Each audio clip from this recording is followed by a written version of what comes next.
is that these figures are hardly adhered to, as most candidates are alleged to exceed the threshold and hardly report their political spendings or even accurately as required by INEC.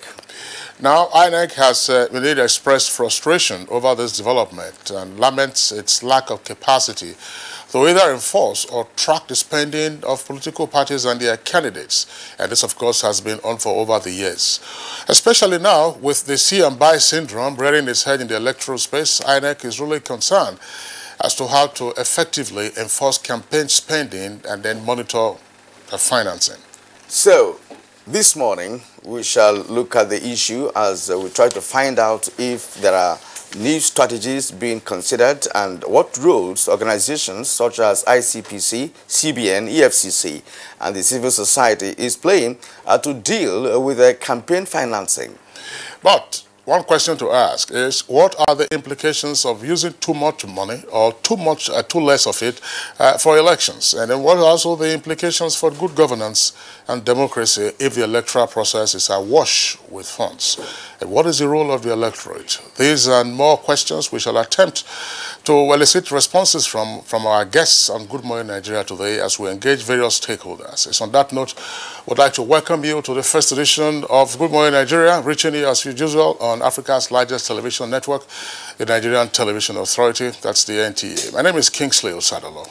And I am Kieran Umayo, joining Kingsley in welcoming you to this very first edition of the program for the week. And we'll also bring you companion segments as usual, which include newspaper review, business, sports, foreign, and entertainment news. But first, let's take the news highlights with Najatu Tijani. Good morning, Najatu.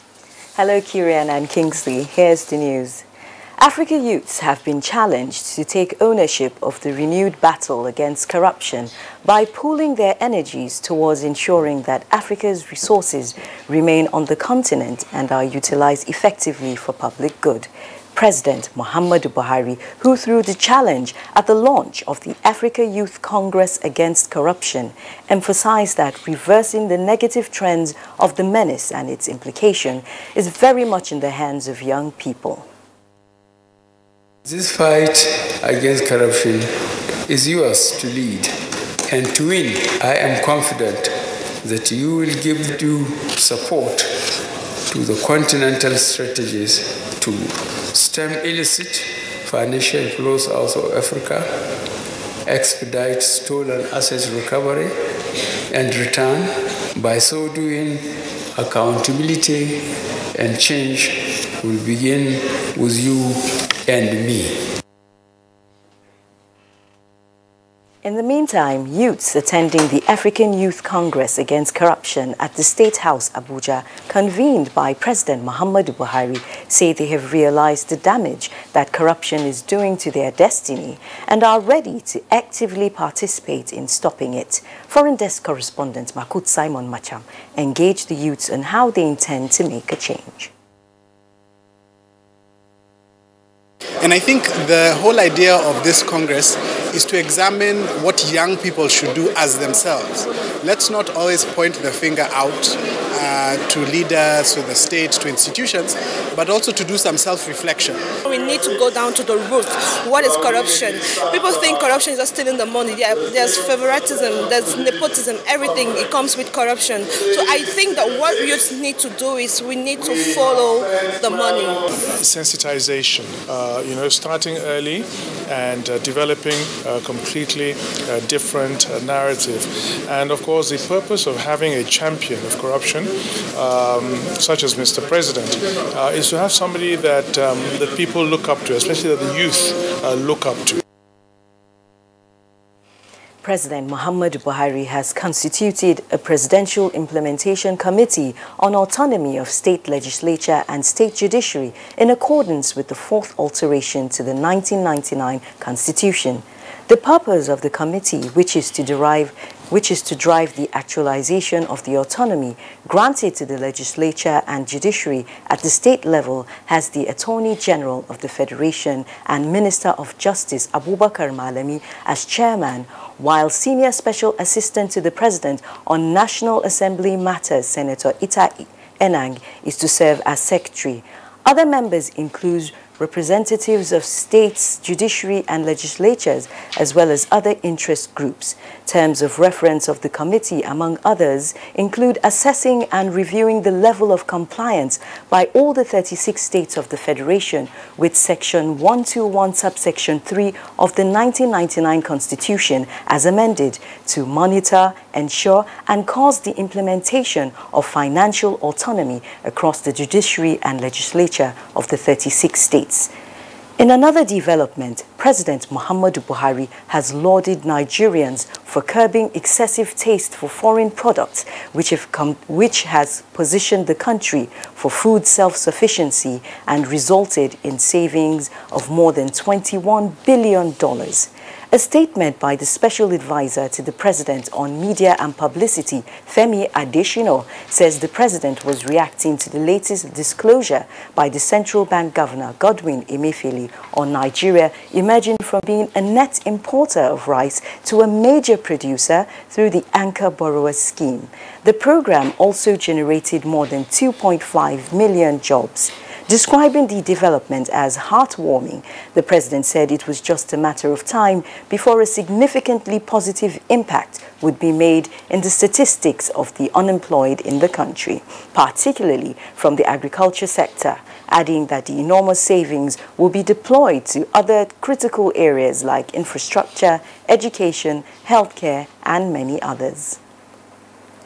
Meanwhile, Vice President Yemi Osinbajo is due to address a group of notable German business leaders in Berlin, Germany today.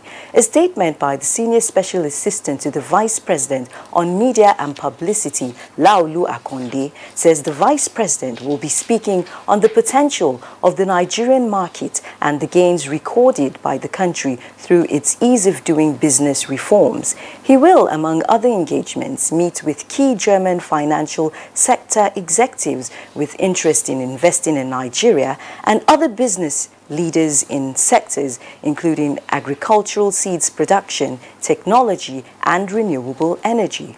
The meetings will consolidate on the outcome of the German Chancellor Angela Merkel's visit to Nigeria in August earlier this year.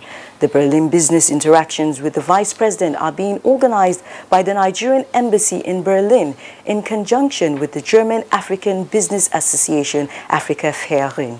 The Vice President will also be in London on Tuesday, December 11th, where he will feature at the Royal Society Investment Forum hosted by Jeune Afrique Media Group themed Investing in Africa. From there, he will proceed to Cairo, Egypt, where he will be representing President Muhammadu Buhari later in the week at the first Intra-African Fair, which will be taking place in Cairo from the 11th to 17th December 2018. And the wife of the President, Aisha Muhammadu Buhari, has called on well-meaning Nigerians to invest in the education of children, particularly orphans and other less privileged ones, so as to enhance the development of the country. Mrs. Buhari stated this at the inauguration of a modern orphanage in Maiduguri, built by the wife of Borno State Governor Nana Kashim Shettima.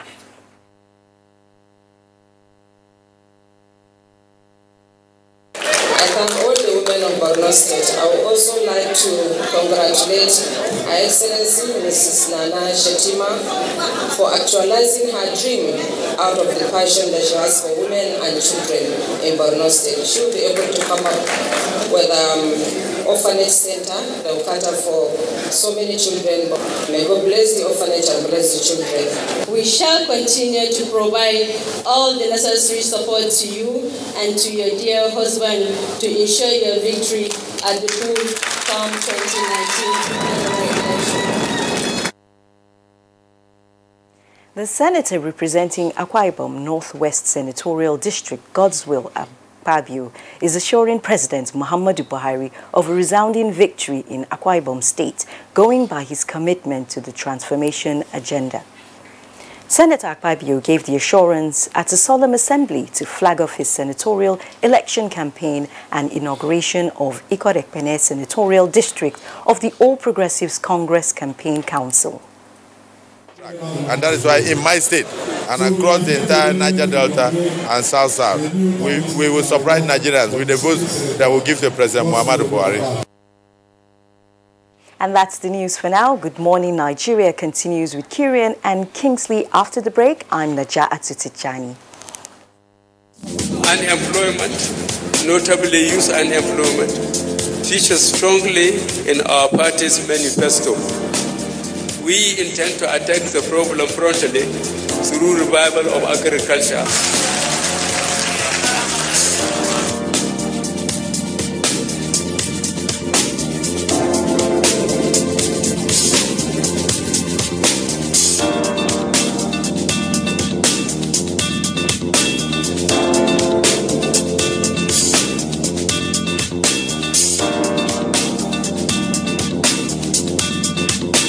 The 30K is going a long way.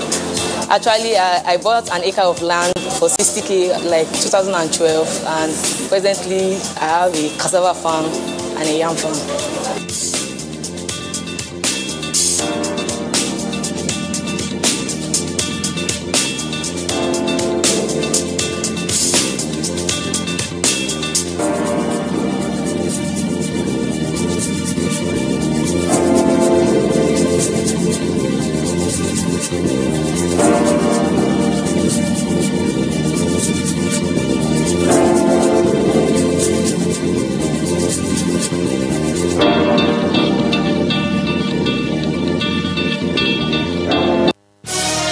Reorganized, trained, and fully equipped, we are the new improved Nigeria Police Force. We fight crime, we bust syndicates. Whatever the crime, wherever the hideout, the Nigeria Police Force will get you busted. Stop kidnapping, armed robbery, murder, pipeline vandalism, and other criminal activities. Be productive. Be security conscious. Join the police force to secure your life and property. This message is from the Nigeria Police Force Public Relations Department. To anyone who ever pushed me to go further.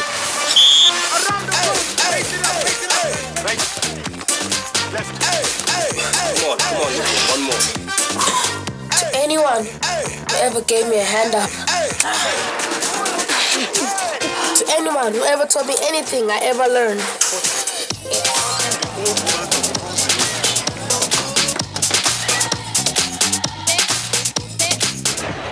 To those who work together to set the bar higher.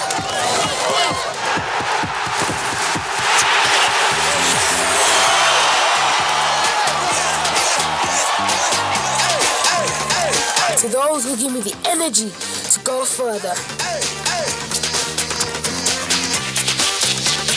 This is my team, and my team makes me.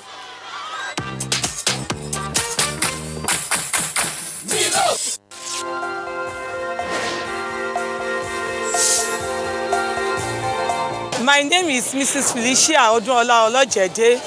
I'm living at Ibadan. I'm selling shoes at Oje in Ibadan here. I've been in this business from years ago.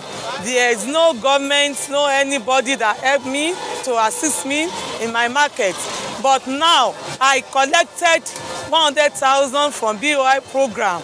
I like the program. Now my business has been increased without any collateral, without any surety. I've returned the money back. I advise the federal government to continue with the program.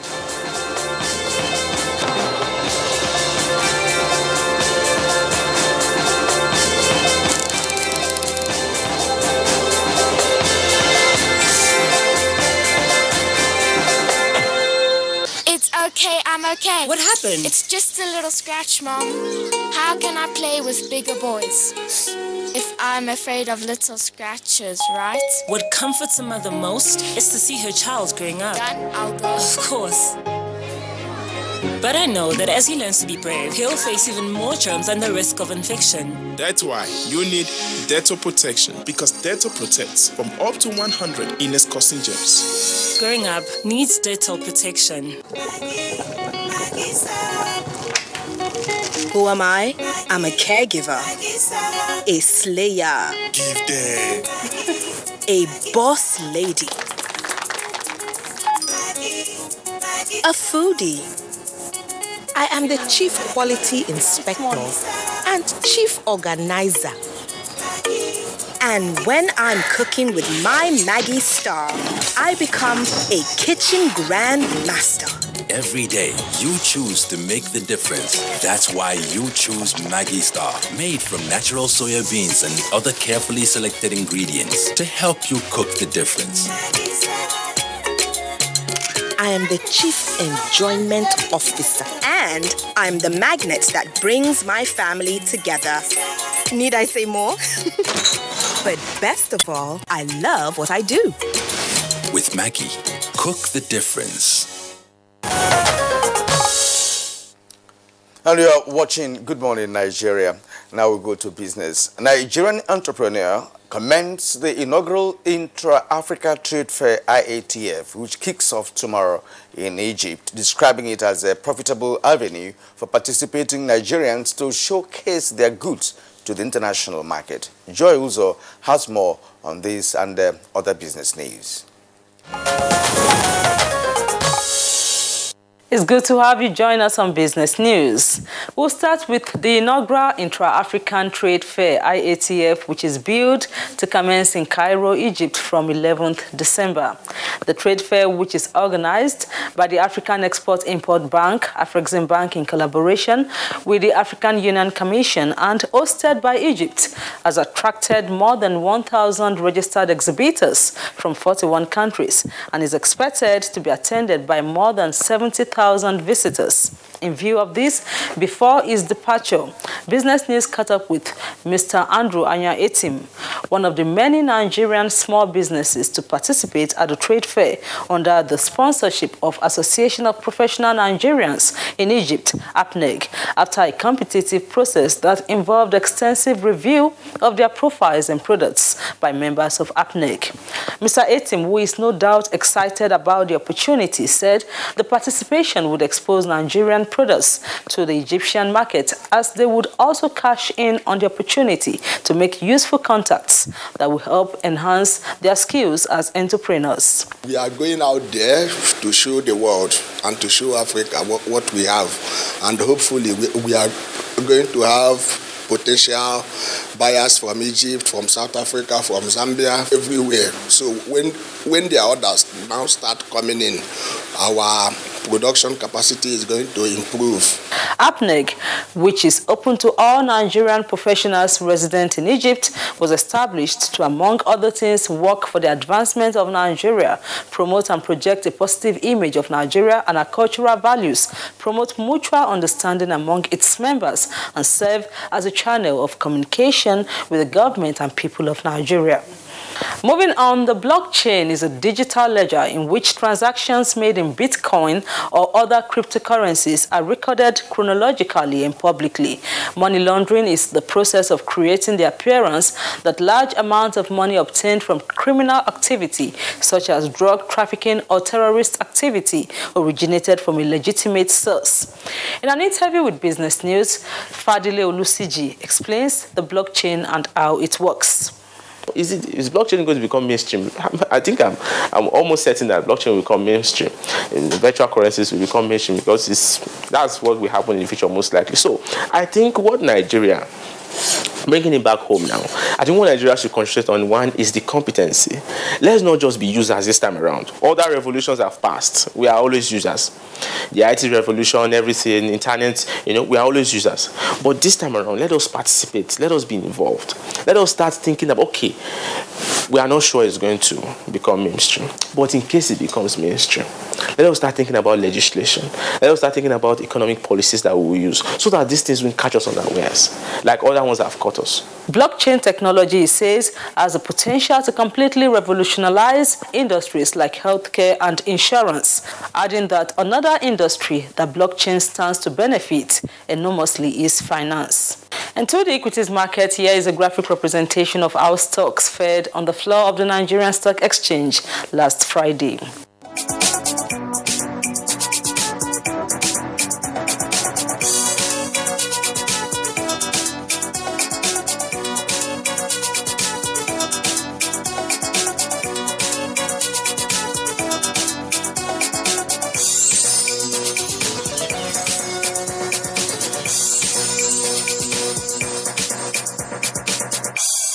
We'll keep you abreast with activities on the floor of the Nigerian Stock Exchange this Monday. Thanks for your time. I'm Joy Uzo. Thank you very much, Joy Uzo, for the business package on Good Morning Nigeria. Up next for us now is a review of the papers this morning.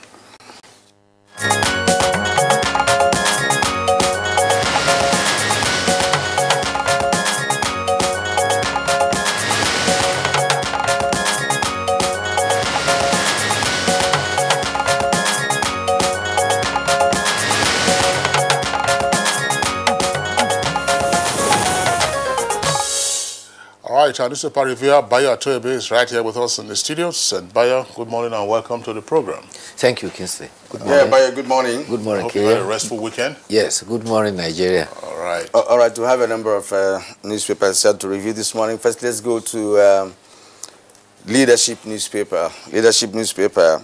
Untold story of PMB's refusal to sign electoral amendment bill with two writers here. Presidential candidates back decision. No plan to override president. That's from the House of Reps. That's on page 4 of the Leadership newspaper. NAF to receive 6 helicopter gunships from Italy. That's on page 10 of the Leadership newspaper. NAF to receive 6 helicopter gunships from Italy is on page 10. And our federal government affirms citizens' right to access social media is on page 18 of the same newspaper. Now, oil marketers deny signing agreement with government. It's on page 30. PMB, that's President Muhammadu Buhari, will garner more votes than in 2015, says the governor of Kogi State. It's on page 10 of Leadership. All right, let's take a look at the front page of the Daily Trust newspaper. Daily Trust, right below the name flag, says Electoral Act. That's the kicker. APC senators to block PDP's override plot. That's page 3. And on page 11, candidates with corruption cases to be charged before poll. And that's according to the acting chair of the EFCC, Magu. And the list story says, with a double-decker headline, absence of boards and commissioners slows SEC, that's Securities and Exchange Commission, and the Federal Character Commission. Details of the story can be found on the front page as well as page 5. And right at the foot of the front page of Daily Trust newspaper, why we are creating National Microfinance Bank, according to the CBN, page 17. 2019, I'm not neutral, that's according to Obasanjo, former head of state. Details can be found on page 13. And lastly, Congolese backs 4 years for tramadol exportation. Details can be found on page 51. All right, Bayo, let's listen to you first. Yes. The electoral bill is on a 5th leg return to the National Assembly. The president has said that they have returned the electoral bill to the National Assembly, apparently withholding his assent, and he has sent his reasons. But until the National Assembly resumes plenary on Tuesday, nobody is likely to know the details and the actual content of the letter. But already newspapers are speculating. But by way of background, you recall that the bill was first sent to the president on February 14th in this year. And at that time, INEC had already published its timetable in October. And so the president opined that amendment, particularly of Section 25(1), was in conflict with Section 72 of the Constitution. And therefore, it was returned to the National Assembly. The second time the bill was sent to the president returned it again. That was on June 27th. Towards the end of July, when it will have reached the 30 days, the president returned it with the proper communication. The third trip was on 3rd of August, before the National Assembly went on its long recess. That was when the National Assembly passed the bill and sent it forth. On that instance, the president said he withheld his assent because of drafting errors and cross-referencing that had made old section of Section 2, which was in conflict with Section 1A of the new amendment. Now, the fourth time, saw the National Assembly pass the bill on 23rd of October, and it was transmitted to the president November 8, early last month. Mr. President withheld his assent and communicated to the National Assembly on Friday, which is 7th of December. However, the papers are already speculating about the reasons. the leadership says that the president may have suggested a forwarding date. That is to say, the bill should be made to take effect from 2019. And therefore, assenting the bill now will already jeopardize the political process, which is in top gear. The National Assembly has two options, either to agree with the president or override his assent. But to override his withholding of assent will require a two-thirds majority of both chambers of the National Assembly.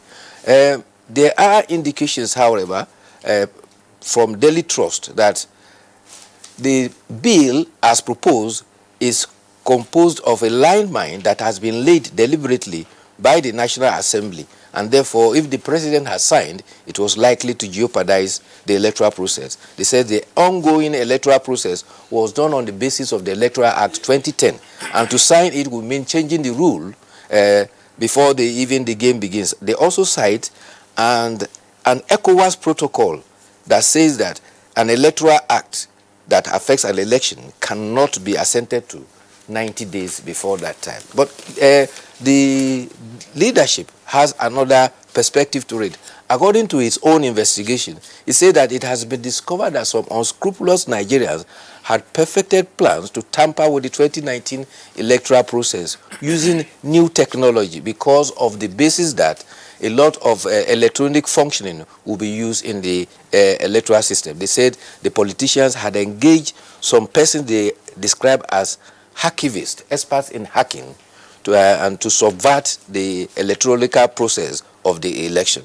And one of such firms is a Russian firm, and in fact, the paper is saying that President Muhammad Buhari is already in touch with the Russian counterpart to rein in those rogue persons who are involved in that. They also cite another instance of a political party that has engaged a British outfit that is engaged in using the Facebook as a means of subverting the personal data of persons and also using it to influence persons in the election. Above all, the leadership says a forum of presidential candidates comprising 40 presidential parties, presidential candidates and political parties have supported President Muhammadu Buhari against not assenting to the bill. In fact, they have filed a suit at an Abuja High Court to stop the president from signing the electoral bill into law.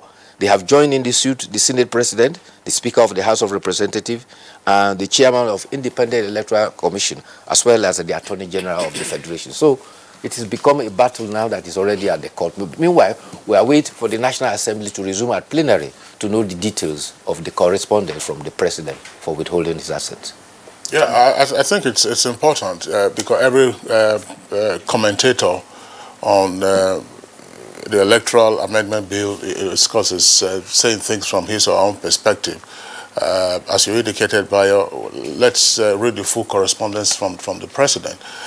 But it would appear that from the reports so far that the president's chief concern is let not get a new law that will affect the conduct of the 2019 elections, since the elections are already so close by. 69 days are already so close by. And therefore, Kieran, Bayo, what is crucial is the president now, from what has been reported so far, is talking about the commencement date of the piece of legislation.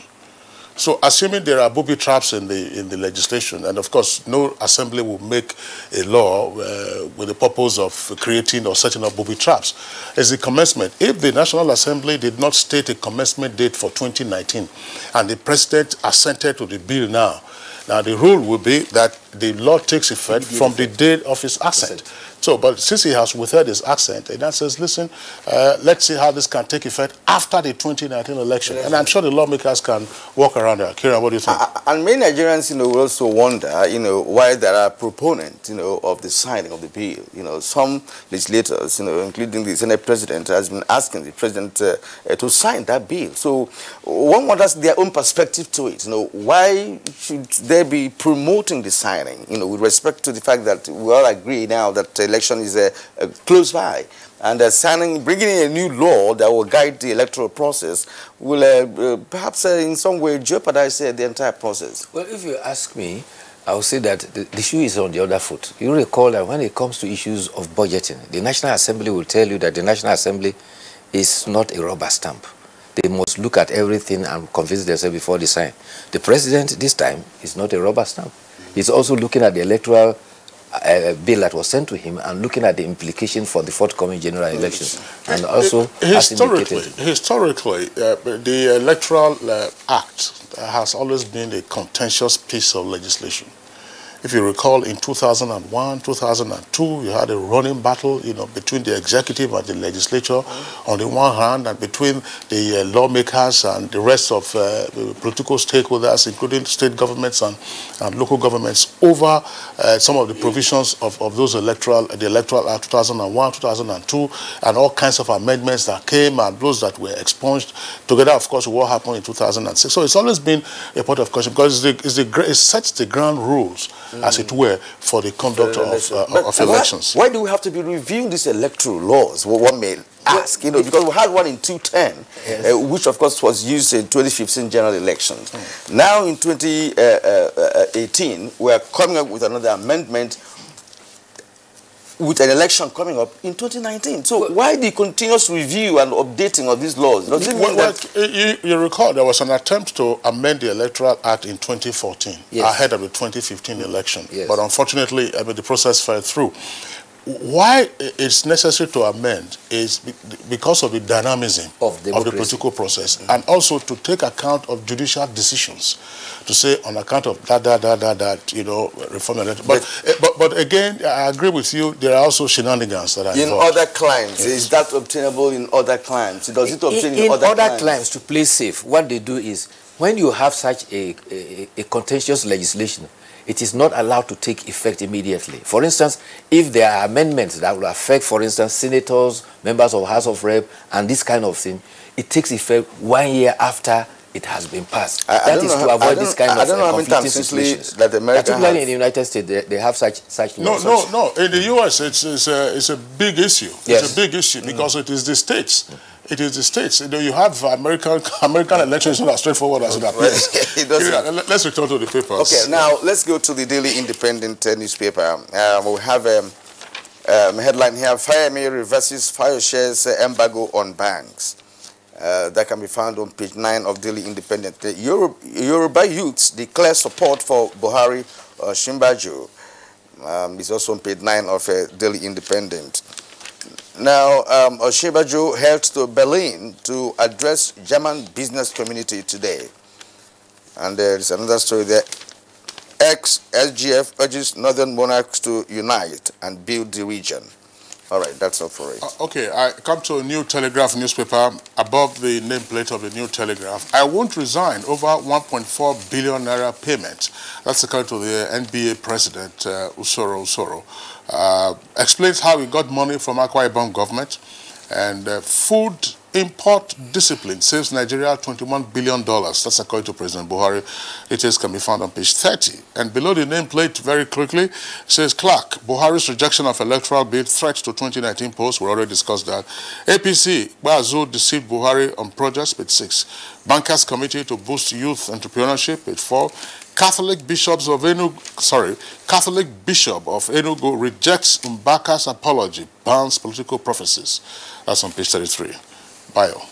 Well, Nigerians have been applauded for curbing their taste for foreign products. This has not only improved Nigeria's economy, but it has enhanced our self-sufficiency in food production. The president commended Nigerians because we're able to save $21 billion on food imports. This was revealed by the governor of the central bank that between in January 2015, Nigeria spent about $665.4 million importing food. By October 2018, it has been reduced to $160.4 million. They said this cumulative reduction of rice imports is down to 99.6%. That of fish to 81.5%. Therefore, the president says the resources saved will be deployed to infrastructure, education, healthcare, and other services.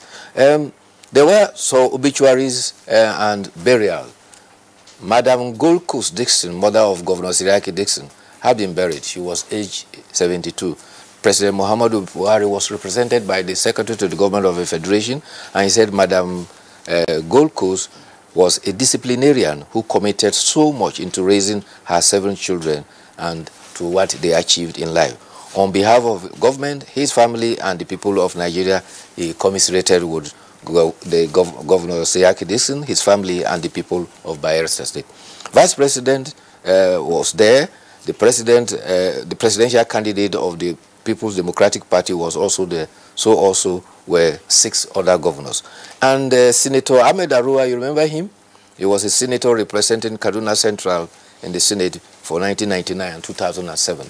He died yesterday at a hospital in Kaduna. Senator Ahmed Arua was a philanthropist. In fact, when he returned from America, he established a ranch in the outskirts of Kaduna, and he also became the proprietor of Ranchers Bees that dominated the Nigerian football scene for quite some while. All right, Bayo. Yes, thanks a lot. Thank you, by the way, the souls rest in peace. But I don't know whether Ranchers Bees actually dominated the Nigerian soccer scene for a while. I mean, we had big clubs, even though Rangers, it wasn't until recently that... I don't want to go to the argument of Rangers, Bender Insurance. Very quickly. I'll leave that to the two of you. Bender Insurance is not existing anymore. Very quickly. Bender Insurance is right on the rebound. There you go again. The deputy governor actually put on his jersey to play for the club. It's nothing. And mighty jets of just got whipped by Bender Insurance. We know the records. We know the records. For the FA Cup. We know the records. Okay. Rangers has always been indomitable. You know that. All right, let's take a look at the editorial that's coming from the Daily Sun newspaper at page 15. And it's INEC, security agencies, and the 2019 election. And the editorial begins. Despite President Buhari's recent promise that his administration will ensure the conduct of free and fair elections, many Nigerians believe that the roles of INEC, the police, and other security agencies are critical to making the exercise credible. Yes, because we talk about the editorial, let's quickly talk about this alarm that is being raised. They are saying that marketers are saying that they are shutting down the country because they are owed 800 billion naira. But another report is saying that an agreement has been reached with the marketers, and a sum of about 336 billion has been paid as a first tranche. The second tranche is to be paid in 2019, and the agreement says that the third tranche will be paid by the year 2020. That's having been signed. NNPC also says that it has 55 liters of PMS, that is petrol, available. Therefore, there should be no panic buying. Also, they have sufficient diesel available in the country. So that should put the instances of that alarming headline to rest, that there's been some respite as far as the petrol negotiations are concerned. Now the editorial. The newspaper is happy on the fact that in spite of President Muhammadu Buhari's assurances that the elections 2019 will be free, fair, and credible, a lot of concerns and a lot of that, if it is to be achieved at all, will be held on the Independent National Electoral Commission, as well as police and other security agencies. The editorial is happening on the fact that the instances of vote buying and infractions that were reported during the Ekiti and Osun elections is giving a lot of Nigerians doubt about having a credible and free and fair election. So therefore, they have enjoined the Independent National Electoral Commission to be neutral and apolitical. So also they have enjoined the security chiefs to be very neutral. The editorial seems to be very light with politicians. Who are those who rig elections? Who are those who buy votes? It is the politicians who are there, and I think the editorial should have been harder on the politicians, because if they are thuggery, it is organized by politicians. If they are vote buying, it is organized by politicians. But so I have an inkling. 2019 election is likely to be free of all this. Why? Because of cross from one party to the other. Everybody who probably in the former party knew how they used to do it is in the other party. So they are likely to reveal their strategies across, so much so that one will neutralize the other, and we are likely to have a free, fair, and credible election. You know, we've had elections in this country a number of times. Let's just pray that the 2019 election does not even come up with new strategies. You know, vote buying It's just what we saw in 2 previous elections, just heard this year. Let's just hope that nothing new emerges, during 2019 elections. And at that note, I'd like to thank you, Bayo, for being here this morning and for your analysis. We're going to see you again tomorrow. Thank you very much, sir. All right, Yosalan, good morning, Nigeria. And we'll take a break now. When we return, we'll be moving into the major issue for today, which is, of course, campaign financing ahead of a 2019 general elections. Do stay with us. Hate speech is not a joke. It incites genocide and crimes against humanity. Most of Africa's civil wars are caused by hate speech from one tribe against another. We don't want it here. The Nigerian government stands firm against hate speech. Under no conditions whatsoever should we tolerate or excuse or justify hate speech or hateful conduct of any kind, especially where such is illegal. There is no doubt that the resurgent push for separatism, as well as the rising cases of ethnic and religious disharmony, are all traceable to the growing phenomenon of hate speech. One nation bound in freedom, peace and unity. Nigeria, one nation, one people. This is a public service announcement brought to you by NTA. The Honorable Minister of Information and Culture, Alhaji Lai Mohammed, cordially invites commissioners for information across the 36 states of the Federation, heads of public information organs, information managers, and other delegates to the 47th National Council on Information with the theme Tackling Fake News and Hate Speech to Enhance Peace and National Unity. Date 11th to 13th December 2018. Arrival and registration of delegates starts by 10 a.m. on Monday, 10th December 2018. Venue, Umaru Musa Yar'Adua Hall, Murtala Mohammed Square, Kaduna. Special guest of honor, Malam Nasiru El-Rufai, Executive Governor of Kaduna State. Deaconess Grace Isugegbe, Permanent Secretary, Federal Minister of Information and Culture. Announcer. Competition does not build character. It reveals it. Over 180 million hearts responding to one culture. Winning. A people eager to triumph today, tomorrow, for posterity. The 19th National Sports Festival, World Series Edition. Celebrating our triumphs every day. Because this is who we are. Champions.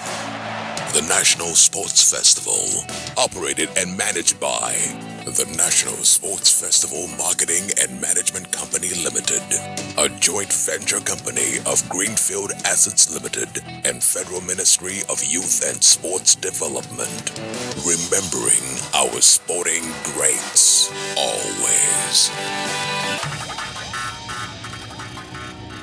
It's okay, I'm okay. What happened? It's just a little scratch, Mom. How can I play with bigger boys if I'm afraid of little scratches, right? What comforts a mother most is to see her child growing up. Done, I'll go. Of course. But I know that as he learns to be brave, he'll face even more germs and the risk of infection. That's why you need Dettol protection, because Dettol protects from up to 100 illness-causing germs. Growing up needs Dettol protection. Hey! Yes, so the Federal Ministry of Youth and Sports Development join body with EFCC, ICPC, and African Union. They present the first National Anti-Corruption Marathon. Date now Monday 10th December 2018. Team winning the African fight against corruption. A sustainable path to Africa's transformation. The marathon now 21 kilometers. It will start from Eagle Square, Go Reach National Stadium, Abuja. Host now Barrister Solomon Dalong, Minister of Youth and Sports Development. Ibrahim Magu, Acting Chairman EFCC. Dr. Musa Usman Abubakar, Acting Chairman ICPC. Professor Isa Mohammed, Chairman Code of Conduct Bureau. Malam Nasiru Saidu Adhama, SA to the President on Youth and Students Matter. Mr. Jacob Onu, Executive Director, Fair Play Sports International Agency. Special guest of honor, His Excellency President Muhammad Buhari, GCFR, Commander-in-Chief of the Armed Forces, Federal Republic of Nigeria, and His Excellency Paul Kagame, President of Rwanda, go open them officially. For more to revisit our office at Suite 4 National Stadium, Abuja, or contact us at nationalanticorruptionmarathon.org.ng. Now, Federal Ministry of Youth and Sports Development, EFCC, ICPC, Office of the Public Complaint and Anti-Corruption Commission, Kano State, CCB, AFN, NOC, African Union, Sports Council, Nasarawa State Government, Kogi State Government, Katsina State Government, Jigawa State Government, Bauchi State Government, Kaduna State Government, Borno State Government, FIROS, Bet Niger, NPA, FRSC, Nigerian Custom, BBSR, Fair Play Sports International Agency, NTA, and FRCM. Them bring on this message, yo. More sponsors wanted.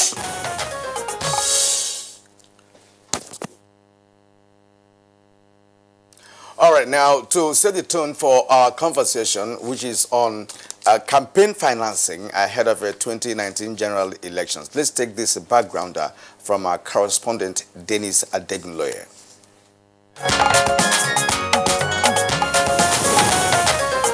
All over the world, political parties are aware that the game of politics is driven by money. This undeniable fact is the reason political parties include in their constitutions the means by which funds are raised for political activities. These include membership subscriptions, payments for expression of interest in elective positions, donations, fundraising activities, and support from the corporate sector. Just as it is for political parties, the chances for success of candidates seeking elective offices is, according to experts, more often than not determined or dependent on the amount of money they can raise and spend. In the Nigerian context, some candidates take loans, borrow money from godfathers, and some even sell their properties. Just a few of the means by which funds are raised for political activities, including campaign financing. The political process, which has become commercialized, is a global dilemma, and the question is, if money is the overriding factor, where does this leave the liberal ideas about choice, sovereignty, and the power of the majority? Where really are the people in the democratic process? Many countries, including Nigeria, have indeed written into their electoral laws rules and procedures on campaign financing to rescue democracy from money bags, the influence of money, prevention of undue use of money, and to preserve the people's sovereignty. These include laws that forbid the unauthorized use of state resources for political purposes, contributions from dubious sources, violation of campaign funding limits, the use of money to influence voters and election outcomes, non-disclosure of campaign spending, and abuse of the media. The 1999 Constitution, as amended, affirms the powers of the Independent National Electoral Commission to inquire into and assess campaign finances and a party's source and management of funds. It also provides for sanctions for violators. The 2010 Electoral Act, as amended, also caps spending limits of presidential, governorship, senatorial, representative, and House of Assembly candidates. Upon assumption of office in 2015, President Muhammadu Buhari recognized that campaign finances posed a threat to democracy and decided that he would focus on the abuse of campaign financing as part of the anti-corruption fight. These issues will form the basis of discussions for guests on Good Morning Nigeria shortly.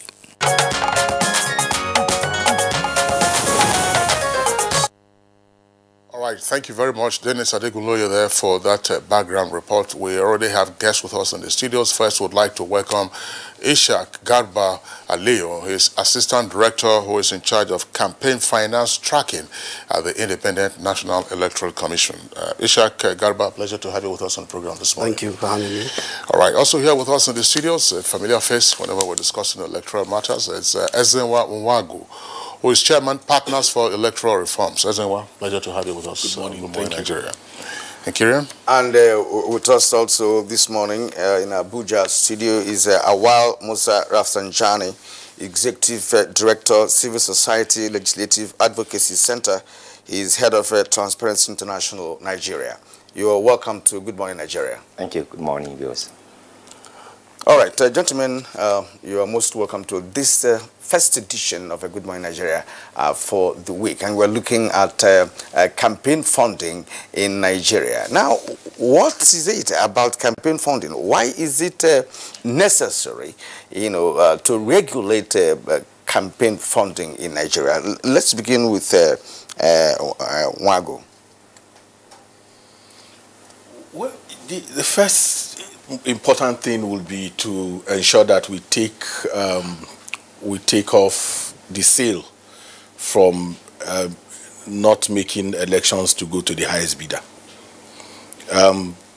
The preface that we saw let us into the fact that if election has to be about the people and not deep pockets, people who can buy off all the processes, then we need to put some bottlenecks. We need to put some stalls in ensuring that people who can buy everything do not take everything. And so if we're able to do that, then it is important, because more and more what has happened is that we've seen the commodification of elections. More and more the politicians, their political parties are not interested in fact, one of the former chairman of the political parties said that they increased the amount of registration forms and all of that to separate the boys from the men. And if you begin to hear that kind of language in a democracy that is supposed to be inclusive, participatory, and all-embracing, then it means that there has to be very sure laws, very clear laws that ensures that there's a level playing ground, ensures that every self-respecting person who wants to participate in elections can do so without the hindrance that money can bring. I think that basically is the reason for ensuring that we regulate campaign finance. All right, Rafsanjani, let's have your take. Why regulate campaign financing?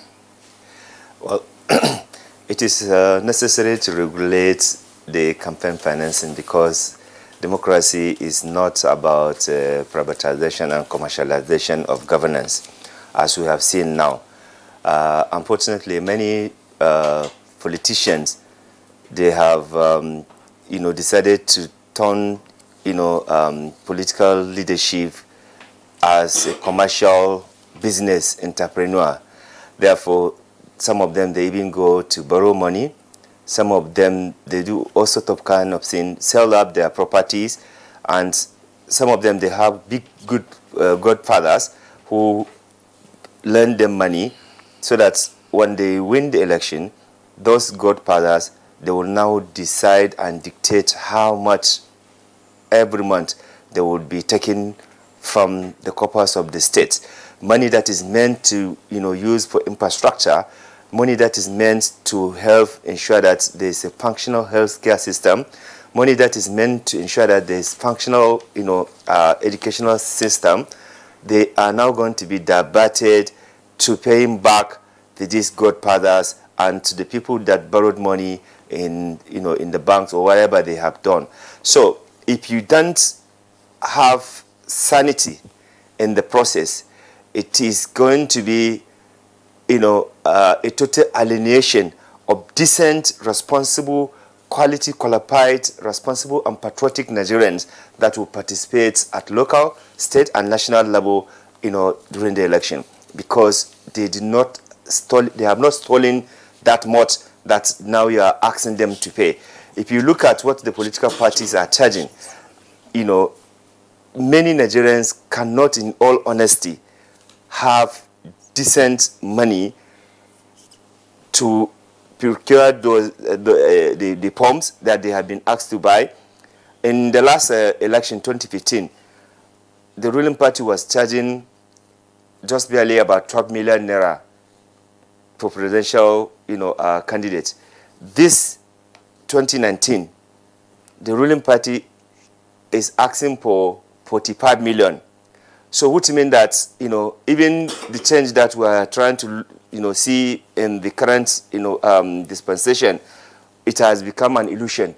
So it is important that, we regulate how, people use money, to campaign for election. It is not the money. It is supposed to be people's, support, contribution, and, interest that should be at the center. Not how much you have, not how much dollar or pounds or naira that you have. But unfortunately, it has been commercialized.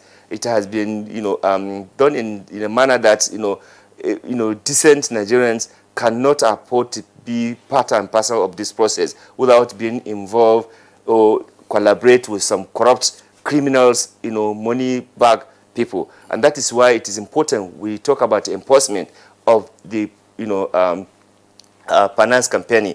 If we don't do that, I can assure you that, there will be a time when there will not be any decent, Nigerian who has legitimate money or who has legitimate income that will participate in the governance, or leadership process in Nigeria. That is why it is important that we regulate and monitor and enforce. All right, thank you. And as we make progress in this conversation, we'll also go into some aspects of this, because invariably across the globe is the rich people that engage in politics.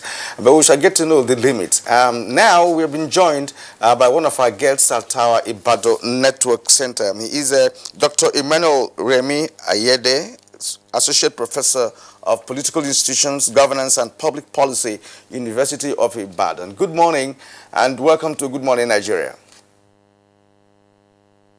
It's my pleasure to be here this morning.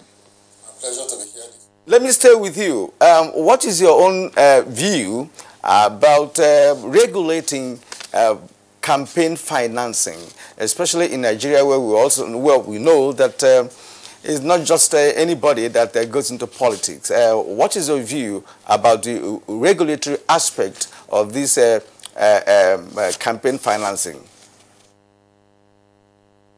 Well, there are two basic reasons why campaign finance has to be regulated.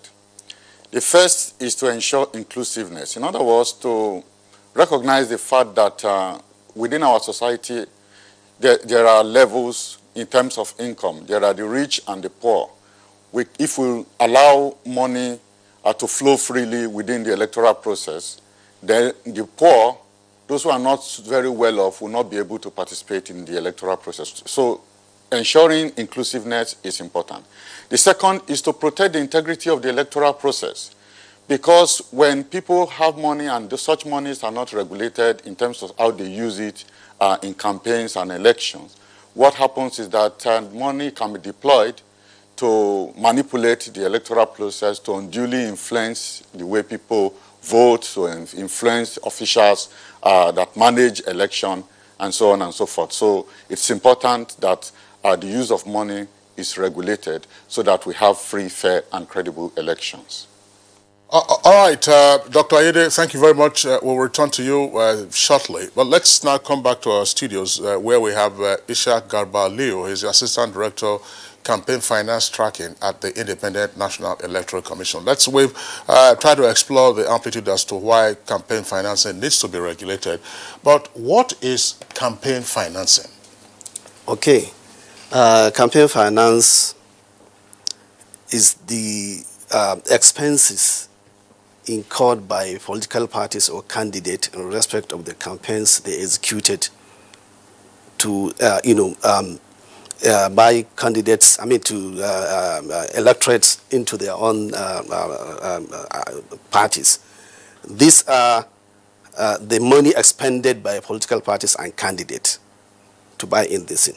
But wherein it goes out of the way, it's where it is used negatively, where illegal monies come into parties and expended beyond the limit set by the law. That's why it becomes out of, it becomes out of the expenses that political parties are supposed to, expend in their campaigns. What are the items captured under expenses for campaign purposes? All items that could be used to buy in electorates to the side of the political parties or candidates. This will include other things that the Commission has already itemized as billboards, campaigns and rallies, posters, and other items that we now be able to invite, electors into your own side. I'm wondering, let's get your take on this. What are the items of expenditure in campaign finance? And it's talked about fairly the obvious ones, billboards, rallies. What about vehicles, logistics, and others? From your experience, donations. Yes, fantastic. So tell us, what are the items in campaign financing? Donations. The law, the Electoral Act is very clear about how much an individual can donate to a political party or a candidate. So when individuals go in excess of those amounts that have been clearly defined by the Constitution, that would be a breach of campaign finance law. So the major, very important one is donations. And like you know, is already in the breach. We've seen people go to fundraisings and say they are giving 2 billion to a campaign, and the law is saying you can't even do that. And as we speak, like Rafsanjani said, we've had that. Nobody has taken any step to call that individual who did that to order, because it's already a breach of the law. So donations is very integral in terms of, and then foreign money. You do not also elicit foreign donations for political parties. That the law is very clear on those. But there is something my brother Kirian said, which I think we shouldn't let go. The idea that all over the world that it is only the rich. Even our recent history does not support that assertion. There is a Jakonde. You know who you, in every good sense, you wouldn't have said that he's a very rich man. Well, he became governor of Lagos State. He lives in his Lukweju house. He still lives there today. He lived there even as the governor of the state. If you go down to Kaduna, you see Balarabe Musa. He's still living in those houses. He won elections in Kaduna. If you go to the Sam Mbakwe was there, these are people who were not necessarily, you know, rich people in quotes, but who the people invested their votes on because of the things they stood for, and even till today they still live. I mean, the ones that are alive are still living in relative peace of mind. So it's disincentive for, you know, people who actually, because this thing about politics is about participation, and it cannot be for the rich. It can't be for the rich. If once we make it to become that, if you look, self-respecting professor working for 35 years will not have savings of 45 million anywhere until to go and take to buy a form. It means that he has to get that money from someone, and many times the people that give this money influence particularly, and that is the importance of this regulation that we're talking about, so that, you know, no matter how rich you are, no matter how poor you are, the system itself creates a background for you to be able to even aspire. Because what happens now is that the tendency for political parties to criminalize aspiration. And let's not even talk about the dominant political parties. Let's talk about even the freshly minted political parties. What you have seen is that some of them may put 1 million for presidential, 500 for this, but that 1 million can become 45 million for some other person. So the real issues is that, what does the law say? Who is in breach of the law? Is the institution that regulates campaign financing able to rein in those who infract on all of this? We'll come to all of that shortly, because that's why we have the ANEC person here. But Kirian, I would like Rafsanjani to also speak to this. I asked this question because if you do not clearly isolate the items of expenditure that will qualify for campaign financing, then a proper audit might be challenging, as you very well know. Donations is there, but if a benefactor donates his building to you for your campaign purposes, that's already part of campaign financing. If he buys buses, you know, for your people, that's already part of campaign finance. So how do we draw the line between mere donation and indeed donation intended to facilitate the campaign of a candidate? You see, this is very clear. There's no way to run about this. There's no beating the bush around this. You know, in all honesty, how many, you know, Nigerians with legitimate money that will charter aircraft to 36 states, you know, of the Federation, Do you know how much it costs? It's not only one aircraft. Many aircraft, they do that. They go and, go to a rally. Not only that, they go and rent the crowd and they pay them there. In all honesty, this is not within the confine of what the law defines as how much, an individual should pay. That is one. Number two, the live broadcast that, it takes. You know how much NTA collects, you know how much AIT collects, you know how much channel collects, you know how much AIT and TVC and all of them and radio and all of them. All of them, they invite all these media houses, including even the foreign ones. In fact, some they even advertise in CNN and other international media. This is outside this, And if not because those people, they have interest in ensuring that after the election, the elected official, they become stood and they, formulate policy and legislation that will enable them to continue to emasculate the economy of the country. What is the interest? That, some of these multinational corporations will be donating. Multinational corporations are also donating these outrageous amounts of money to these candidates and political parties. And in fact, the one ridiculous one that is coming now is to say, oh, I don't even have money, so it is the student that gathered to buy the phone for me. So ridiculous. So I think, we need to, be serious about governance. Governance is not about, buying, leadership. It is, a trusted disposition to serve the people, honestly, responsibly, in a manner that would, uplift people from the, poverty, from the underdevelopment they find themselves. But in Nigeria, it is the other way around. It is an avenue, it is a platform that people, they now use to make sure that, they steal more for their children unborn, grandchildren unborn. Because the stealing that is going on in Nigeria now, both in local government, at the state and national level, is such that you cannot actually, in all honesty, you cannot actually understand why somebody should, siphon public funds in that quantum that, he or she, when they steal the money, they go and deposit it in Europe or America or Asia or even in Africa. They cannot even have access to it. As I speak to you now, we are still battling to recover the stolen asset of Nigeria, stolen by these same characters. So I think it is important, because of the artificial poverty these characters have put us, that we must regulate. We must make sure that, we have proper sanction.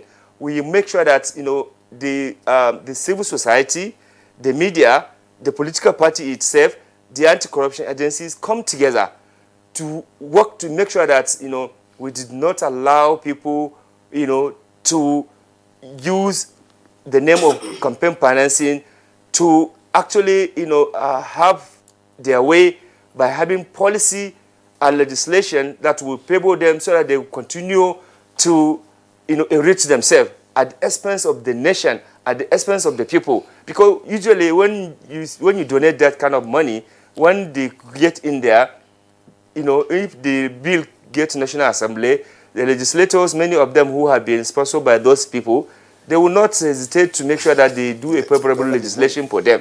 The executive arm will not hesitate to sign.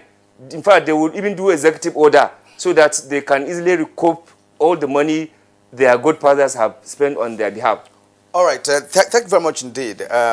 Gentlemen, over the years, we have witnessed elections in this country, and I've realized the fact that to some extent, to a reasonable extent, election is business in this country. Even for those who may not have the wherewithal in terms of finances, are influential and get people to make donations to them. That's where donation, comes in. I'd like to ask Professor Ayede to look into the aspect of electioneering campaign period in Nigeria as business period, where even those who are not directly involved in politics donate their money as sowing a seed, so that when you win, I will recover my money when you give me some contract. And we're now looking at campaign financing generally. Now, at what point would it be an error, for a candidate of a particular party to raise some funds that he will require to attend to logistics attend to you know, transportation and what have you in a particular election? Well, campaign seasons are usually seasons of very high expenditure. And the challenge really in Nigeria is that political parties don't have systematic records about campaign expenditures. And this is required by law. Because what happens is that once it is high time and campaign time, what candidates do is to simply try as much as they can to garner resources from friends, from relatives, from people with political interest, and so on and so forth. Now, it is expected that there should be a systematic way of tracking whatever contribution is made to a particular campaign.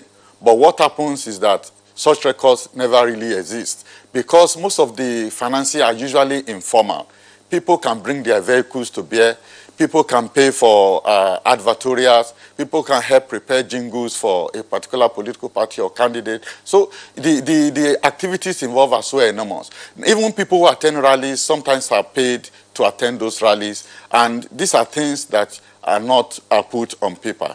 So in the case of Nigeria, recording expenses during campaign is a first step towards ensuring giving account of expenditure during campaign. Now, it's difficult to say which ones are legal, which ones are not legal, because what the law provides for is in terms of who can contribute and how much an individual is allowed to contribute. Then the law also provides for a situation where there should be a ceiling in terms of the amount of expenses a candidate is allowed to incur during a campaign. But as I have described, most of the contributions to candidates and political parties during campaign period are often off record. And because of that, it's extremely very difficult to even estimate what the cost of a particular candidate's campaign will look like. In the 2011 presidential election, we did a study on the cost of election, and by looking at mere live television coverage, transportation, and campaign rallies, we found that and then of course the fundraising dinners that were conducted by individuals and political parties, and the amount of pledges that they received, from donors, we realized that there was massive disregard of the provisions of the law in terms of the ceiling on campaign expenditure, and also in terms of practical experience on the field, in terms of what is actually spent on campaign. So in terms of the regulation of campaign finance in Nigeria, there is a huge problem because as we have seen in the earlier guideline of the political parties that was issued by INEC, INEC actually admitted that it does not have the capacity to effectively monitor and regulate the financings of political parties. All right, Dr. Ayede, thank you very much. Well, I think we'll return to the INEC Assistant Director who's right here with us in the studios, but there's one aspect of just the conceptual issue of campaign financing that perhaps we can just mention in passing, which has to do with the role of corporations in making donations to political parties. There are provisions in CAMA, that's the Companies and Allied Matters Act, that restrain companies from engaging in that. We had seen in the past so-called corporate Nigeria making donations to the campaign finances of a certain political party in the past. But in the U.S., for instance, the Supreme Court of the U.S. has had a decision on what it calls corporate speech. In other words, where companies can put their money where their mouth is. That's on the basis of the First Amendment to the U.S. Constitution. But that's not an area we want to delve into now because it's going to take us further to drill into that. But Ishak, does INEC have the capacity to monitor effectively campaign financing? Well, INEC is doing its best. When I say it's doing its best, the volume of the number of candidates that are involved in the election, I don't think INEC will have the capacity to monitor that at the moment. For instance, in 2015 general elections, we had about 8,173 candidates that vie for different positions, election positions. And when you look at it, we have offices in the states and at local government level. If you compare that with the number of candidates that vied for election in 2015, it will be very difficult for INEC at that point in time to be able to monitor effectively the candidates for their expenses. That time, there were about 28 political parties. Now we have about 91 political parties with so many candidates. So the capacity in terms of manpower is another aspect that is bedeviling in the commission itself. But like I said earlier on, the commission is doing its best to see it can be able, at certain level, to be able to monitor and track the expenses of these candidates. Yes, we have more political parties now, than what we had, in 2015 elections. And let's focus on the big ones, so to speak, perhaps the first 10, for instance. And your office is responsible for tracking. Yeah. Now, what is the methodology, that you apply for this? Because, of course, the big ones that we know, if we start from them to track this and know how much they're spending, then we can now, try and see how, we can, apportion or position the other parties. Now, what is the method you're putting in place to track the known big political parties in Nigeria who are playing a major role in the entire exercise? Is there any monitoring strategy or any other kind of strategy that you have to do this? Yes, there is. But for us, we don't have, we consider major and minor political parties. All political parties in the eyes of INEC are the same. We have put machinery in action to monitor at all levels, national, state, and local government level. We have trained our staff to do the monitoring aspect at all levels. At the national level, we established a center we call Campaign Finance Tracking Management Center at the national level, where we recruited staff that will monitor the print media and the electronic media adverts of all the candidates at the presidential level. While at the state level, our offices will monitor the governorship elections of candidates. We're giving specification of rules that this is how you're going to do it. And at local government level, we have designated officers that track the expenses of candidates at that level. So we have a synergy between all the three tiers of the commission on how to track, and we have identified items that are going to track for these political parties.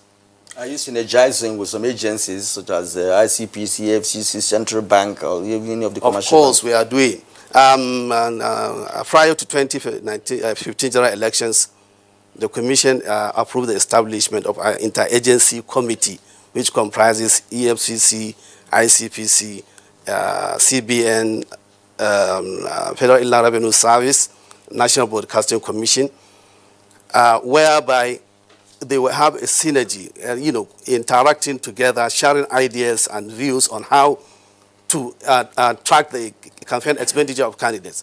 For instance, in the 2015 general elections, we had problem when we are trying to get the expenses of candidates in terms of media expenses. When our officers wrote to various agencies, they refused to divulge information in that respect. But with the synergy we have with NBC, it will assist us in getting this information from these media houses, because this is the regulatory body on that. The same thing with CBN. We are thinking of having a dedicated account for all the political parties in the banks, where in CBN will come in as a regulatory agency to monitor, to help us. EFCC also will be there, that will check money laundering and other aspects. So there is a synergy between these sister organizations that the Commission has already established. All right. Well, earlier, I'm sure you heard when Rafsanjani was ticking off some of the items of expenditure. He was talking, for instance, about executive air charter services. Are all this also under your radar? They are. what we are looking at is that we are looking at donations and in-kind donations. There are cash donations and in-kind donations. We are looking at all this. We have mapped out strategies to look at all these expenses that the candidates are doing. But like we said earlier on, the number of candidates are huge, and then the capacity, that is manpower and resources, are minimal. So, but we are doing our best based on the provisions of the regulations, the laws within the land. And INEC doesn't appear to have the wherewithal to outsource some of the monitoring? Well, as for now, we are not outsourcing anything at all to any other organization at all for now. But like you say, we are collaborating with other agencies, even with civil society organizations that will assist us. This is a constitutional responsibility of the Commission. Now, as a we seem to have, NINEC seems to have challenge in this. One, he noted that you have a huge number of political parties, and if not thousands, of candidates, vying for different positions, in the election, from councillorship to the presidency. Now, it's a big challenge, and they don't have the capacity to do that. Now, what would be your suggestion to INEC as to how, to go about monitoring the trend of so much fund, in the campaign? It befuddles the mind most times, really, when you hear public institutions say they are trying their best. The worry for me is the institutions are not established to try their best. They are established to resolve a problem and deal with it. We've not been, when it was 28 political parties, there is nobody that is in court for breach of campaign finance. So the real problem is perhaps not just the fact that the resources are not there. There is also some complicity and unwillingness to deal and confront an issue that faces us directly. And I think we need to underscore that point. The drama in this country is to play the ostrich. See, the monies for campaign finance do not go through banks. They are carried in Ghana must go. Everybody knows this. The reality is that which political party really exists outside the state? Okay? The dominant political parties put their hands in the public till. Okay? They are the ones who drive these processes. And we know these things. The state governors dominate. If you see in the parties, the dominant political parties, the drivers of the campaign in those states are the chief executives of those states. And the monies that they play with are not going through normal processes. No, you can't track those issues. So we need, first and foremost, the collaboration, the real collaboration with, if you want. But the problem is that the huge conspiracy against the Nigerian people by institutions that should regulate this process is the big issue. The police. The police has deep responsibility to track this issue. EFCC will try, but there is an attitude we have towards election. We spread it all over the place. It's election time. So if I slap somebody, it is no longer assault. It is slap during election. If you continue with that mentality, we are not going to solve the problem that confronts us. Collectively, civil society, religious institutions, the media, we all have to come against the politicians and say, look, by the time you continue to foul if you continue to defecate in the public well, we all are going to be implicated. The consequence will be on all of us. Let me tell you, sir, the human development HDI that we all talk about that is already going down. If you continue to sell the electoral process the way we are doing, he calls it trading most of the time. If you trade the way we are going, you will find out that elections and its outcome will become an investment. And those who put their money in it will first and foremost recoup before they start thinking of whether you are going to have roads, whether you are going to have hospitals. And the dire consequence of it is what should spring up these institutions. INEC, the security agencies, the political parties themselves should introspect. The governors and the presidents who and the big pockets who also foul this environment should introspect and ask themselves what kind of country they want to build in the near future. Except we deal with these issues directly. If you call EFCC here now, EFCC will tell you that you know, we are doing our best. The challenges are enormous. If you call the police, he says, oh, the challenges are enormous. Before you accepted the job, you knew the challenges were enormous. You knew that you live in a big country. You knew that you live in a democracy. We are going to have more parties. There is no issue about it. If it is democracy, more people will come in. So we have to be prepared. If we are not prepared, then what we need to do is to begin to ask these institutions to account in terms of output, because we are not doing service delivery. We are not doing value for money. If we put 10 million naira in INEC to monitor campaign financing, at the end of the day, we should be able to ask you just show us 3 people who you have docked for violating this law. But we don't do that. Nobody follows that process. So in the next election cycle, we'll bring INEC will say we are trying our best, and then all of that will just continue and then do the analysis and we'll move on. All right, well, thank you very much. Rafsanjani, let's get your take on this. I mean, apparently, perhaps one of the chief concerns about violations of campaign financing has to do with the need to ensure that we do not have the ascendancy of plutocrats. And also, in particular, the use of state resources, whether local, state, or federal government, for campaign purposes. How realistic is it to restrain state actors, political state actors, from funding their campaigns or the campaigns of their nominees? Well, since last year, 2017 to date, and up to the 2019, unfortunately, many public officials have decided to dedicate state resources for election campaigning. And some governors, they even openly, come out to make donation within the state's resources, not even within their own personal resources, which might even be above what, the INEC, set aside. And nobody is questioning them. And like, it's been said here, the real actors who are doing this are people who are in government. I remember in 2015, we had to protest as civil society because one of the special advisors to the president was writing letter to public institutions asking them to contribute money for the election of the president. Then, we protested and, we had to shout and make sure that discontinued. It was even a public knowledge. This process has not even stopped now.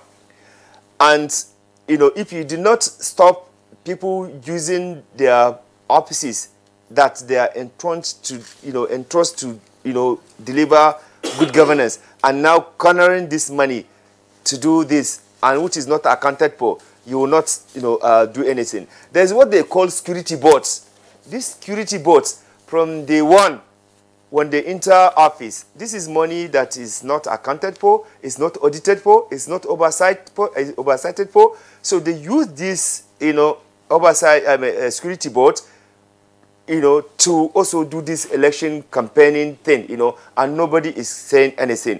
As a matter of fact, CISLAC has been leading a campaign on outlawing the security board, because the security board will realize that every agency of government is collecting security board. Agency that has nothing to do with providing security and safety, they are collecting security board, and nobody is asking how they spend the money. This money obviously is being used for personal, empowerment, or to channel their political parties and their campaigns. So we need to, make sure that we stop that. If INEC is serious about this, if INEC is serious about, monitoring and tracking election, campaigning, they know that a credible civil society organization that they can bring on board. They can, if EFCC and ICPC, they will not also do the bidding of the government of the day. It is possible we can actually deal with this matter. But the problem is that, many public institutions, once the ruling party is there, whatever, violation they have done, they will keep quiet. They will keep quiet. They will not do anything, But if the opposition does anything, they will go after them. So until we stop and change that and know that we're dealing with Nigeria, not with the government in power, I think we will not solve this problem. So we can work with the media, civil society, organizations that are involved, that have the capacity to be able to track and monitor this and do, provide, this information to ANEC. Because, like he said, ANEC, even if they have the money, the resources, they will not do it because many a times, once the ruling party is there, they will not touch the ruling party. They will go and be chasing those small party that they don't even have any offices anywhere. So I think, for me, if we are serious about this, it is possible. Let every political parties, as part of ANEC regulation, have a website where they will publicize who donates what, how much it is. Yes, it is happening. You can track, you can do that tracking, And if we are serious about that, we know that, all those corporate organizations during the dinner, they will organize a dinner, they will donate this outrageous amount of money. We can caution them, we can tell them, look, this is not acceptable. Until we are able to do that and we start with the ruling party, you cannot do that because the ruling party had already broke the whole thing by asking candidates to pay 45 million naira. That is outrageous. That is already political corruption. So there's no way you can actually even stop anything. So I think, for me, if we are serious about sanitizing the governance process in Nigeria, we must start now. And we should stop having these excuses that we are trying. We are not trying anything. There's nothing like trial that we are doing. In fact, as a matter of fact, we are aiding them. Because when you don't take action, when you don't sanction them, they will continue to do whatever they want to do. Like as I said, if you just bring a result, one result, it will serve as a measure for us to tomorrow to build on that. But there's no report. Nothing is coming from anywhere. Police or... I don't know, Kirian, I think it's useful to clarify a point. The cost of nomination forms doesn't necessarily qualify as part of campaign finance, does it?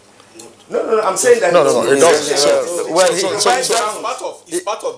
It's part of the challenge. You see, the politicians create loopholes. These loopholes is our responsibility as citizens to let them know that we know these loopholes. So you say aspirant spending. There is something now called the expenditure of aspirants. All right. Okay, which the 45 million you are talking about goes into, and that is a constant. It's something that runs through up to the point where that person becomes a candidate. Okay, I think one of the issues here is the fact that politicians themselves are not patriotic enough, to adhere to what the rule says. That is the beginning. And let's go to Dr. Ayede on this. Kingsley asked this question, and I'm just going to do a little amplification of it. And that has to do with the question he put to Rafsanjani. And I would like you to touch more on that. And that is to say that the huge amount that are garnered by these politicians, they come from Ghana Must Go, as Nwagu told us. But this money also came from the bank as well. It is a huge sum. That's why it's carried in a big bag. Right. So in the process of tracking, those who must have erred in terms of, campaign financing, what would you suggest to INEC to do to see how this tracking will begin from monitoring individuals? Another is that of state sponsorship, be it at the federal, state, or local government level, where people in authority will sponsor the candidates of their political parties. What's your thought? Let me begin by adding a voice to the clarification of the issue of the form, for the nomination form. You must know that when we talk about campaign finance, there is both revenue and expenditure part. Because when the parties raise money through the forms, they are going to deploy that money in financing campaigns. So, in fact, the amount paid to purchase form or even signifies interest for nomination is actually an element of campaign finance. Now, the other thing is that when you talk about what has happened over time, we can't completely say that no step has been taken to deal with the issue of money in terms of elections. One of the things that has happened in these last couple of days is that monies have been used to compromise the administration of election. And previously, nothing has happened. But in the past few years, we know that some INEC officials who have been involved in collecting money from politicians in order to affect the electoral process have actually been arrested, tried, and some of them convicted. So, in a sense, things are not necessarily business as usual. Then the other point is that when we talk about the use of government funds, we should not talk in terms of people investing money and recouping that money when they get into power. The situation that we have today is that people in authority actually milk government in order to be able to fund elections, not just their own elections in terms of second-term elections, but also elections of other candidates at lower levels of government, or even at higher levels of government, as we have seen governors contributing money to fund the presidential campaign.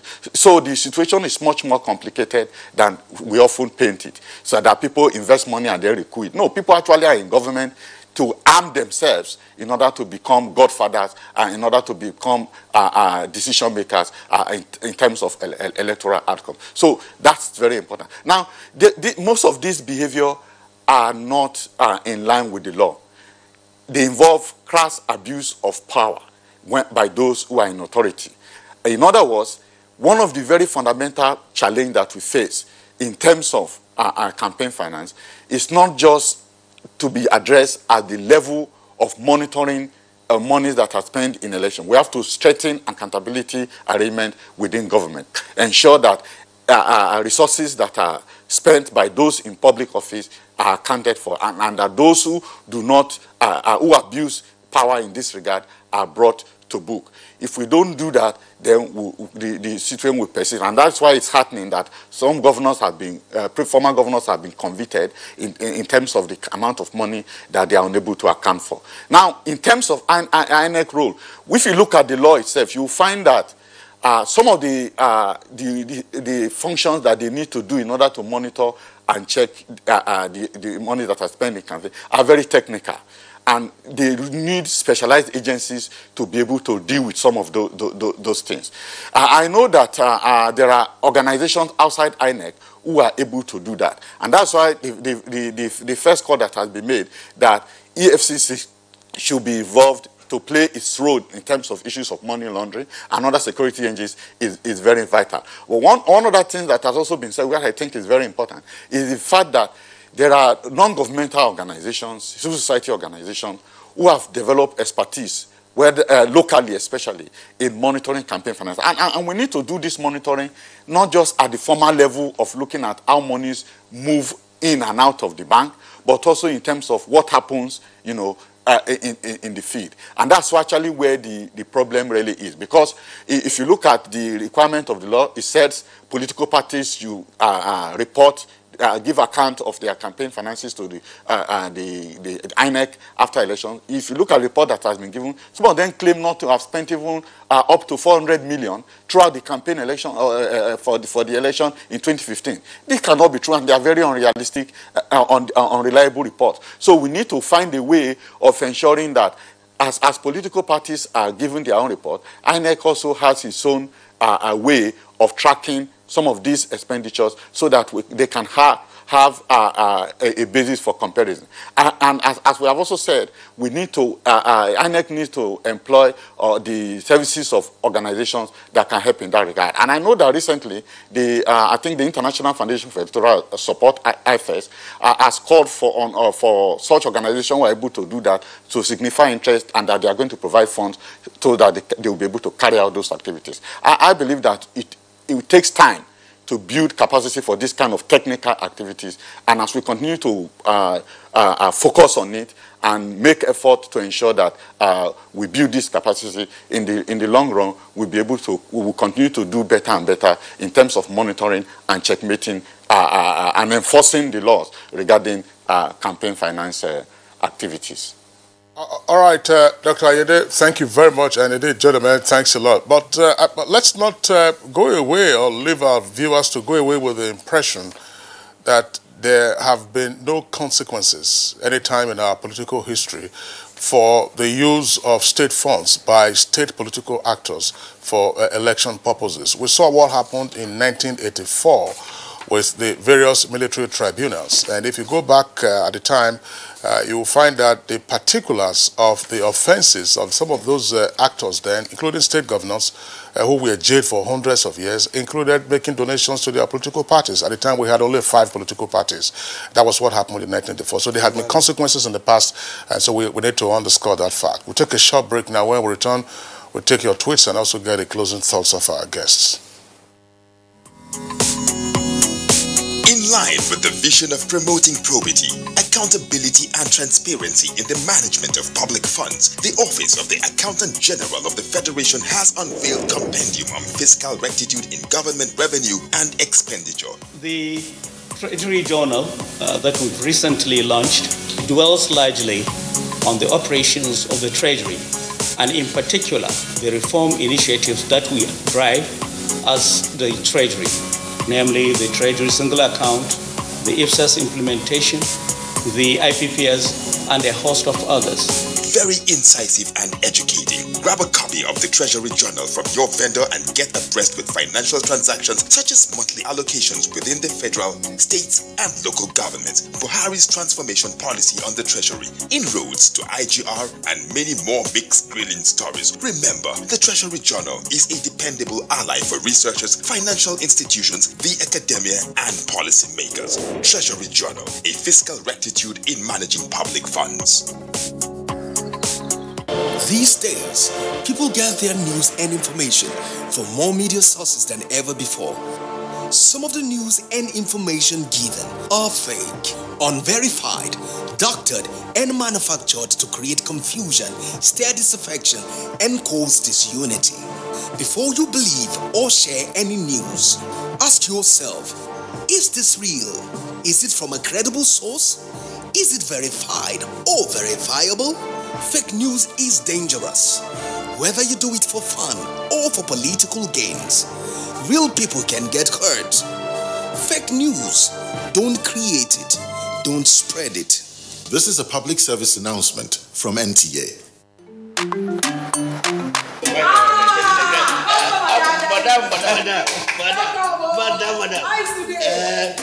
Brought us as usual. As usual. You have no problem. You are welcome, sir.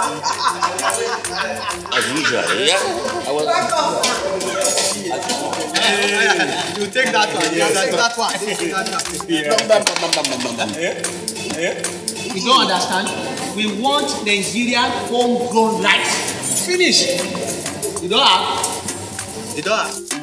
Join the rice revolution today. No other rice that tastes like Nigerian rice.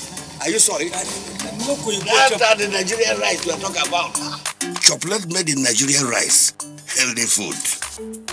I'm going to bring Mrs. Mom to come to chocolate rice made in Nigeria here. And see how it are made. Correct. How they are cook it. Correct.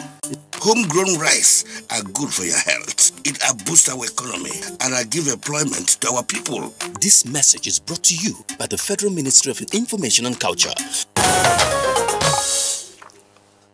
Right, welcome back, and it's still Good Morning Nigeria, reaching you live on the network service of the Nigerian Television Authority. We are discussing campaign financing, and we still have all our 4 guests, one at Ibadan Network Center, and then 3 of them with us here in the Abuja studios. We have tweets. We'll go through the tweets now and then get the closing thoughts of our guests. Mike Ayankwo has this tweet. Godfatherism in politics starts with campaign financing. This has really helped in stunting our democracy. They finance the elections, and at the end of the day, they remote control the candidates they sponsored. And this has negatively affected governance. All right, Abraham Chiejile says, if you hear the huge amounts of money these aspirants spend in the process of campaigning, you wonder if they get elected, why wouldn't they embezzle government funds? Law Alpha C has 2 tweets there. Take them. It says, political parties will certainly contravene the provisions of the law, considering the level of desperation to get into office. Now, whose legal responsibility is it to monitor the financial activities of political parties on campaigns and allied matters? That of INEC. Delegate Solomon, sadly, in the Nigerian experience, political office holders take loans, borrow money from godfathers, which is to be repaid with interest and at a cost, and other means of raising funds, looking for later day returns on investments. These corrupt tendencies are responsible for do-or-die politics in the looting of our national treasury in Nigeria. Now, Hussaini Baba tweets, now, had it been that these politicians would spend the money for campaigns on IDPs, the game would have changed. All right, Festus Akimbo, while it is understandable that parties need money to contest elections, develop policies and provide effective opposition, there's no doubt that in the last 20 years, our democracy and effective electoral competition has been undermined by inadequacies or inequalities of funding. Adam Abdullahi tweets, now to me campaign financing is just a way of influencing people's independent choice of voting. I do not see this impacting our democracy in any way. Rather, billions of naira are wasted or otherwise embezzled in the process. Now, Ibrahim Tudu, use of money for campaigns, vote buying and other offenses are real and go unchecked. It's high time we came up with the Electoral Offences Tribunal because INEC is overwhelmed and can't take care of all these offenses. Now, Suleiman Babagana tweets, restructuring political parties as it relates to the financial aspect is a way forward. The masses should say no to money politics for a credible democratic setting in Nigeria. Campaign financing is one of the main factors hindering youth involvement in holding elective office. All right, from Akeju Olabaju, the truth is that you need finances to campaign, but you can restore sanity to its use if you prevent the use of government funds to campaign for elections. This is the responsibility of everyone to monitor. Ayola Tawhid Adeni, politics has now become a business in Nigeria. The more you invest, the more you gain.